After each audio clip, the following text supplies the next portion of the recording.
Hi, everybody. This is Kathleen Tagg. I'm David Krakauer. And we are coming to you from our apartment in New York City. Today, we're going to connect with some very special friends all the way over in the northeast corner of Poland. Sejny, this tiny little town, is home to the incredible Borderlands Foundation and the International Dialogue Center. It's a place that's very dear to my heart. I've been going there since the mid-90s and have just been absolutely blown away by the incredible work that they're doing. This is our guest, Krzysztof Czyżewski, and our second guest, Michał Moniuszko. And just tell us where you are. We can say good evening because we are just before the night coming in northeastern part of Poland, just on the border with Lithuania, Belarus. Here is a borderland, and we have a center here and a foundation in a small town, Sejny, and a village, Krasnogruda.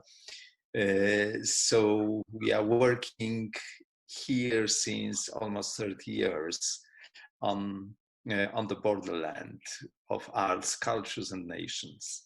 I'm literally in Krasnogruda, in Manor, in International Center for Dialogue. That's the name of the site of Borderlands Foundation. So, Krzysztof, actually, that would be a great thing to ask you about. You said you've been there for 30 years. What brought you there to Sejny? We were looking for our borderland. It's a special word in Polish language, pogranicze, which is not only a geographical location, but a kind of ethos and the whole culture around it. To be a borderlander means that you are crossing borders, that you belong to much broader land than the nationality or religion or any other borders. Like a literary dream, the cultural dream we had living in the communist time, because during communist time it was untouchable. We were in a homogeneous country with homogeneous ideology, and everything what comes back to that heritage was forgotten and kind of taboo.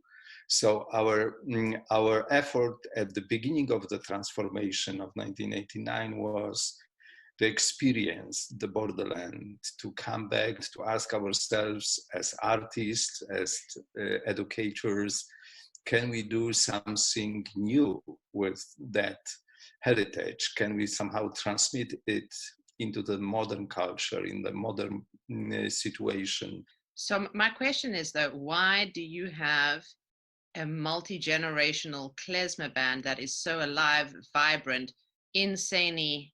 Jewish culture was really important part of this coexistence till 1939, when it all finished up. Literally one day, October 1939, so early.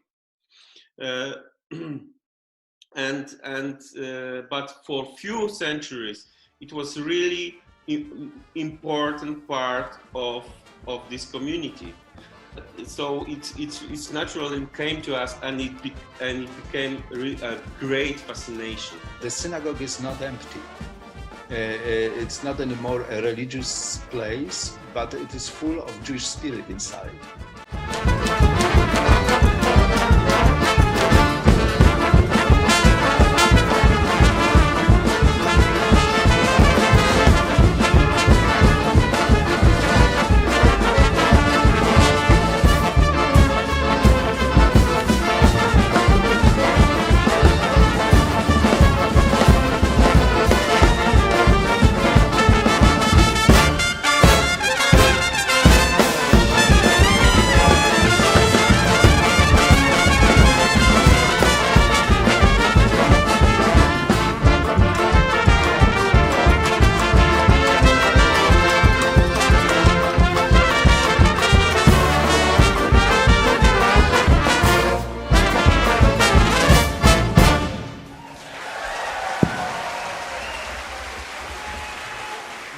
incredibly fortunate to be able to work with them on a large scale, evening length, musical but narrative musical 8-part work in 2017.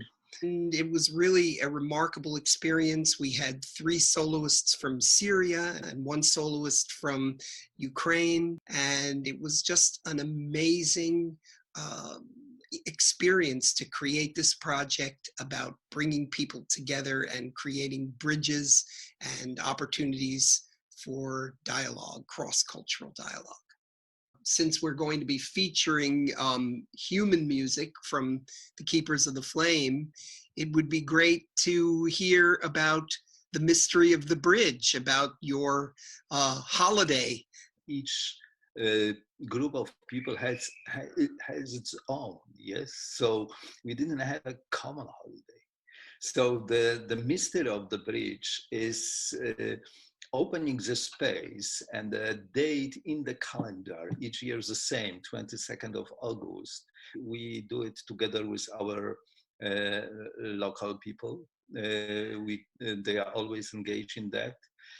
And for all of us here, it is a big holiday. So this piece was, in a lot of ways, it was not a theatrical production, but it had definitely a big narrative arc. We tried to think of big structures that could include a really unusual set of instruments and circumstances into a much more fully notated way. So yes, and the band really rose to the occasion and incredible. just gave it their all.